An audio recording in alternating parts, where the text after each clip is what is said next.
Hello everyone. I hope you all are safe and sound in your home place. So today we are going to discuss about cancer. As you all know that cancer is a very dangerous disease जो कि बहुत सारे लोगों में day by day increase हो ही रहा है. कईयों को किस टाइप का कैंसर है, कईयों को किस टाइप का, तो वो सारे कैंसर्स आज हम डिस्कस करेंगे. फर्स्टली डिस्कस करते हैं what is cancer. What is the definition of cancer. So cancer is a disease characterised by breaking down of regulatory mechanism of normal cells. जो नॉर्मल सेल्स है उनका एक जो मैकेनिज्म है वो ब्रेक डाउन हो जाता है, वही क्या कॉज करता है, कैंसर कॉज करता है. इसमें एबनॉर्मल जो डिवीज़न है वो सेल्स का होने लग जाता है. लाइक एक सेल दो में डिवाइड होती है नॉर्मली, लेकिन एबनॉर्मली अगर मैं बात करूँ तो वो एक सेल्स 5 में 10 में कॉन्टिन्यूटी में डिवाइड होती रहेगी. राइट. तो what are the risk factors and causes of cancer. तो यही इसका कॉज है. जब एबनॉर्मली कोई भी सेल हमारी बॉडी की डिवाइड होने लग जाएगी तो वो क्या कॉज करेगी, वो कैंसर कॉज करेगी. इसके कुछ रिस्क फैक्टर्स है जैसे कि हेरिडिटी की वजह से हो सकता है, ionising radiations, chemical substances, dietary factors, oestrogen, viruses, stress and age. तो मैं कहूँगी स्ट्रेस को कम से कम लो अगर आप ऐसी बहुत खतरनाक बीमारियों से बचना चाहते हो. राइट. फिर अगर हम बात करें what are the cancer symptoms and sign. तो symptoms and signs of cancer depend on the type of cancer, where it is located and where the cancer cells are present. Okay. तो कहाँ कहाँ हमारी कैंसर सेल्स हैं, कहाँ कहाँ spread हो रही है, इससे से हमें पता चल जाता है कि कैंसर कहाँ है. एग्जाम्पल के तौर पे हम देखें तो फॉर एग्जाम्पल ब्रेस्ट कैंसर में present as a lump in breast और as nipple discharge, extreme fatigue, lungs और सीजर्स ब्रेन. ये सारे जब भी आपको सिम्टम्स दिखने लगे तो ये क्या है, ये ब्रेस्ट कैंसर के सिम्टम्स होते हैं.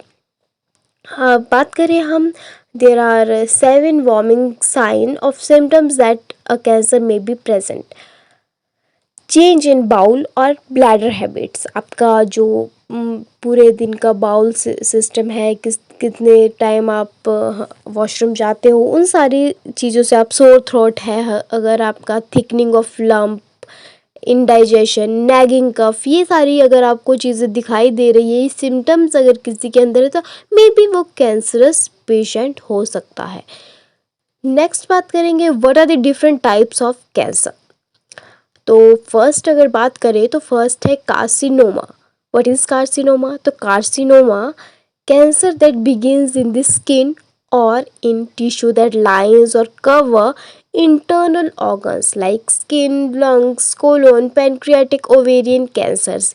ये सारे कैंसर जो है वो क्या है, कार्सिनोमा कहलाते हैं. जो स्किन से रिलेटेड है या हमारी लाइनिंग जो भी है इंटरनल ऑर्गन को लाइन कर रही है, कवर कर रही है, वो कार्सिनोमा में आता है. नेक्स्ट बात करेंगे सार्कोमा की.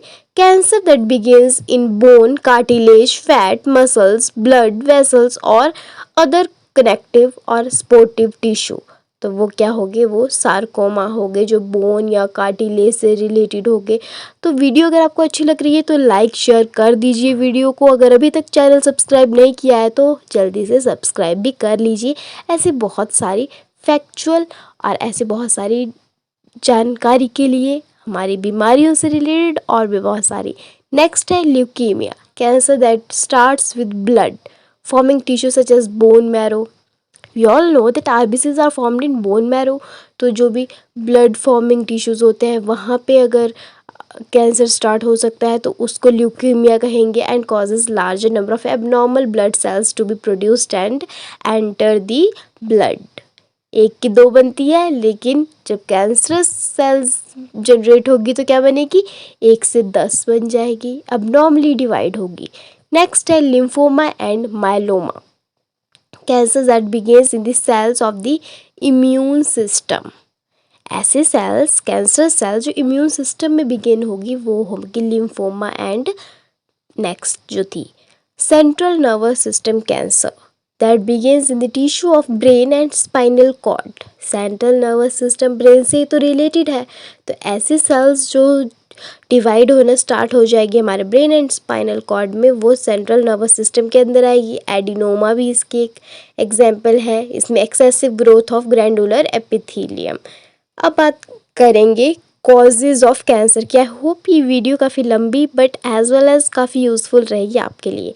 तो कॉजेज फिजिकल हो सकते हैं, केमिकल या फिर बायोलॉजिकल एजेंट्स की वजह से कैंसर हो सकता है और उसे कार्सिनोजेंस कहा जाता है। Depending upon their mode of actions, carcinogens are of 3 types, right? First one is oncogenic transformation. They change genetic makes from non-oncogenic state to oncogenic state. ये क्या करते हैं?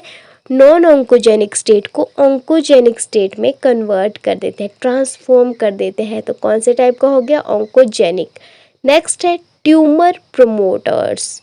दे are actually co-carcinogens which promote tumors formations through proliferating or cells that have already undergone oncogenic transformation. Next one is tumor viruses.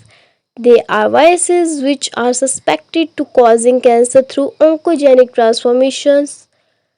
And last but not the least, हम बात करेंगे types of cancer treatment. अब ये cancer अगर किसी को है तो how can we treat that, किस तरीके से? तो first one is your surgery is a procedure in which a surgeon removes cancer from the body. वो जो पार्ट होगा, कैंसरस सेल होगी, उसी को सर्जरी के थ्रू क्या कर देंगे? रिमूव कर देंगे। Next one is radiation. बहुत बार सुना है आपने ये नाम, radiation therapy, chemotherapy. Radiation therapy में क्या होगा? It is a type of cancer treatment that uses high doses of radiations to kill cancer cells and shrink tumours. High dose of radiations, कई बार क्या होता है रेडिएशन थेरेपी या chemotherapy की वजह से क्या इतना ज़्यादा हाई डोज होगा वो कि बाल झड़ जाते हैं। आपने देखा होगा जो कीमोथेरेपी जिनको हो रही होती है उनके बाल झड़ जाते हैं, राइट? आपने देखा होगा। फिर हेयर लॉस होता है। कॉमन से जो बात है वो आप याद रख सकते हैं, किसकी वजह से? कीमोथेरेपी या रेडिएशन की वजह से। जो भी ट्रीटमेंट कैंसर का होता है उसकी वजह से ये सारी चीज़ें होती है। फिर targeted therapy. It is a type of cancer treatment that target the change in cancer cells that helps grow, divide and spread, right? Next one अगर हम बात करें तो नेक्स्ट क्या है हमारे पास? Hormone therapy. इसमें क्या होगा? इसमें it is a treatment that slows और स्टॉप ये ग्रोथ ऑफ ब्रेस्ट और and prostate cancers that use hormone to grow, उन्हीं को स्टॉप कर देगा। नेक्स्ट है स्टेम सेल ट्रांसप्लांट। जो स्टेम सेल होगी, बिल्कुल बेसिक जो सेल होगी, उसको क्या कर देंगे? It is a procedure that restore blood forming stem cells, restore कर देंगे। और अगर हम न्यू बात करें, आजकल एक और 2021 में इंडिया में आई थी ये वाली, that is CAR T. What is the full form? That is chimeric antigen receptor T cells, CAR T। ये आपको याद रखना है, chimeric antigen receptor T cells। ये नई जो फॉर्मेशन हुई है ट्रीटमेंट करने के लिए कैंसरस पेशेंट की, तो इसमें क्या होगा वो भी मैं आपको बता देती हूँ। CAR T में क्या होगा, इसमें क्या किया जाएगा? ह्यूमन बॉडी से